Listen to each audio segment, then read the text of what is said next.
의사가 말해주지 않은 11가지 약의 비밀에 대해서 하겠습니다. 소화성 궤양 질환과 박테리아 관계.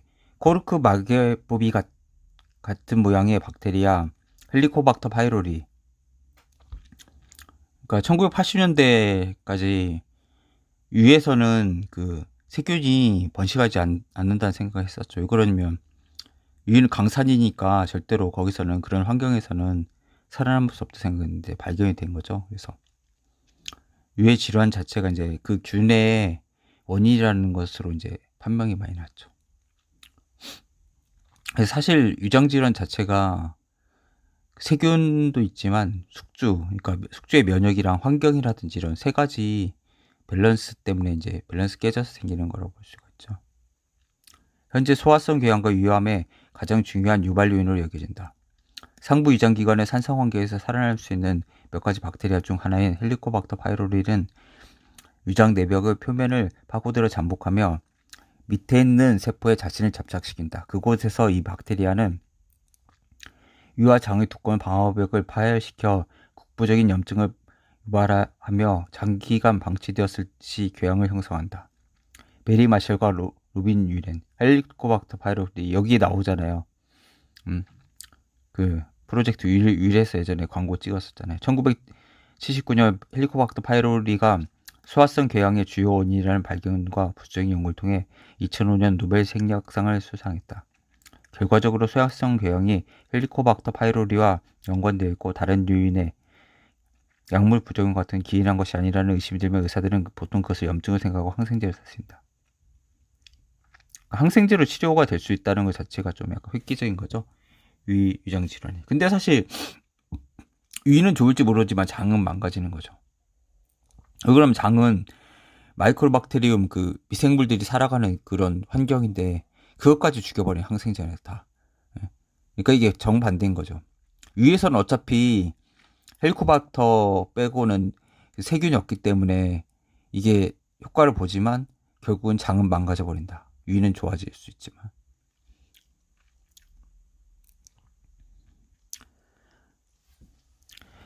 하지만 나는 헬리코박터 파이로리의 연관성이 의학의 수용자와 방어 요인에 집중하는 대신 감염 병원체만 집착하고 있다는 것을 보여주는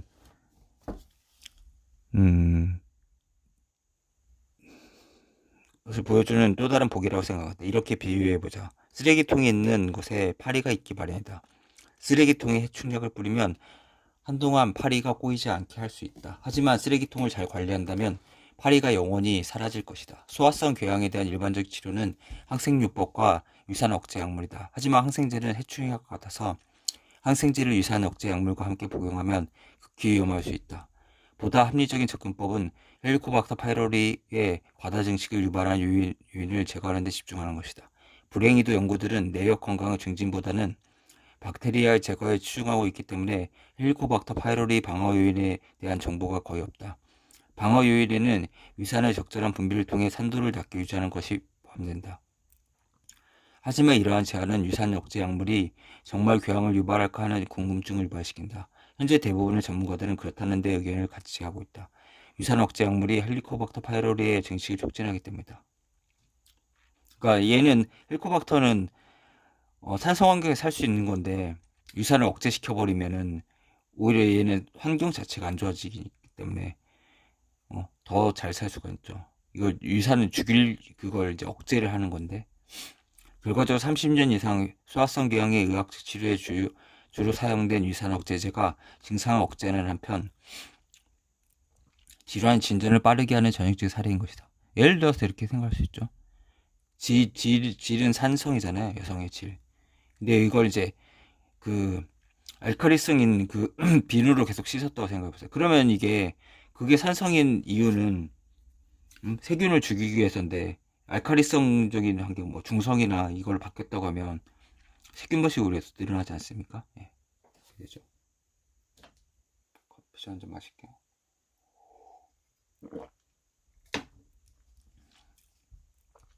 소화성 궤양에 대해 일선에서 사용하는 기본요법은 10일에서 14일간 유산 억제 약물을 2가지 항생제, 아목실린 들어간 건 페니실린 그 항생제가 많은 거죠. 그리고 클라리스로마이신, 마이신도 항생제인 거죠. 3중 복합요법으로 알려진 이 요법은 소화성 궤양의 치료에 상당히 효과적이지만 큰 위험을 내포하고 있다. 헬리코박터 파이로리에 대한 항생물질의 내성을 가진 사람이 점점 늘어나고 있기 때문이다. 결과적으로는 치료법이 실패하여 항생제 치료 기간을 늘리거나 심지어 더 강력한 방법이 필요하게 되었다. 위산 억제 약물은 감염을 막는 중요한 방어막을 제거하고, 항생제는 장 속에서 신체를 감염으로부터 보호하는 건강에 도움이 되는 박테리아를 소멸시킨다. 이것이 잠재적으로 얼마나 위험한 조합인지를 보여주기 위해 연구자들은 실험주에게 살아있는 항생제 내성 박테리아를 3일간 주었다. 그 후 1군의 쥐에게는 대단히 강력한 항생제 클린다마이신만을 주었고, 2군의 쥐에서는 유산 억제 약물인 프로토닉스와 항생제를 함께 주었다. 이 실험 결과 유산 억제제와 항생제가 함께 투여되었을 때 감염률은 각각 70에서 85%로 나타났다. 이는 항생제만을 투여받은 쥐가 보인 감염률의 3배였다.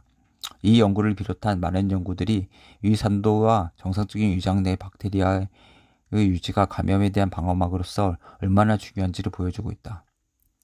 항생제 이용의 주요한 합병증 중 하나는 장내의 박테리아 유형을 변화시킨다거나 칸디다 알비칸이라는 진균의 과다 증식을 촉진함으로써 일어나는 설사이다. 항생제에 의해 유발되는 설사 중에 가장 심각한 형태는 위막성 장염이다. 이 질환은 클로스트리디움을 통제하는 박테리아가 사멸되어 클로스트리디움 디피셀레 박테리아가 과다 증식해 발생한다. 위막성 장염은 상당히 심각한 질환을 죽음에 이를 수도 있다. 항생제가 유산 억제 약물과 함께 처방되면서 위막성 장염이 위험이 크게 확대되었다. 프라일로색이나 넥시움 같은 강력한 유산 억제제의 사용이 보편되기 이전인 1994년에는 10만 명 중 1명에게 위막성 장염이 나타났다. 하지만 2004년에는 발병률이 10만 명당 22명으로 급증했다. 그러니까 이것도 안 좋은 거야, 사실. 중주라고 해서 탄산수 나트륨 먹는 것도 안 좋죠. 그러면 그걸 중화시키니까. 미국 의학협회 저널을 통해 발표된 보고서에 의하면 유산을 억제하는 프로톤 펌프를 억제제로 복용하는 사람들은 이들 약물을 복용하지 않는 사람들에 비해서 위막성 장염 발병률이 3배 높다고 한다. 이 수치는 줄리앙의 실험에서 나타난 감염률의 증가와 동일하다. 위막성 장염으로부터 나 자신을 보호한다. 이러한 위험의 대부분은 적절한 보충제로 예방할 수 있다. 프로바이오틱스는 신체의 필수적인 미소 식물군을 가리킨다. 프로바이오틱스 제품에는 건강식품 매장에서 캡슐 형태로 쉽게 구할 수 있는 건조 박테리아와 요구르트, 사워크라우트, 캐피어 같은 발효식품이 있다. 어제 보니까 SBS 스페셜리티 그걸 하더라고요. 그래서 프로바이오틱스랑 프리바이오틱스, 그래서 정상 세균이 먹는 그것들을 같이 먹어야 된다고 했고, 중요한 게 보니까 우리가 섬유질을 안 먹으면은 장내 미생물이 먹을 수 있는 그게 없잖아요. 그래서 그 장벽 세포를 뜯어먹는다고 하더라고요. 그러면 이제 이게 구멍이 뚫리게 되는 거죠. 그래서 장로노쇠증후군이 일어날 수 있다, 이런 것들을 했었고, 뭐 세균총 그 자체가 분포가 변하는 게 그건 당연하고, 음식을 먹었을 때 이런 것들을 먹었어요. 그리고 뭐 약간 그 종류 자체가 다양해야 된다, 그런 것들도 좀 얘기를 했었죠. 항생제나 유산 억제 약물의 복용이 필요할 때는 프로바이오틱스를 보충해 주는 것이 중요하다. 그러니까 유산균 자체를 먹는 것 자체는 괜찮은 것 같아요. 근데 문제가 위에서 산 유산 때문에 또 죽는다는 게 문제죠. 장까지 가기 힘들어서. 큰 수술을 받을 때는 특히 중요하다. 큰 수술 전후에는 감염의 가능성을 줄이기 위해서 항생제를 처방받게 된다. 그런데 프로바이오틱스의 보충이 없다면 항생제로 인해 위막성 장염뿐만 아니라 다른 유전 감염에 노출될 수 있다. 여러 임상 연구들이 프로바이오틱스 보충이 항생제가 유발하는 설사를 예방하고 치료하는데 효과를 낸다는 것을 보여줬다. 또 여러 실험을 상세히 불성한 연구는 헬리코박터 파이로리 제거 프로그램에 프로바이오틱스 보충제를 사용하자 부작용을 감소시키면 물론 헬리코박터 파이로리 이거 하는 거 아니고 그 한국 야쿠르트 나간 율 헬리코박터 파이로리균의 제거율도 현저하게 높였다는 것을 보여줬다. 그러나 이러한 방법으로 고통을 줄이고 죽음을 예방할 수 있음에도 불구하고 현실에서 프로바이오틱스는 많이 이용되지 않고 있다. 대부분의 의사들이 모르는 사실이기 때문이다.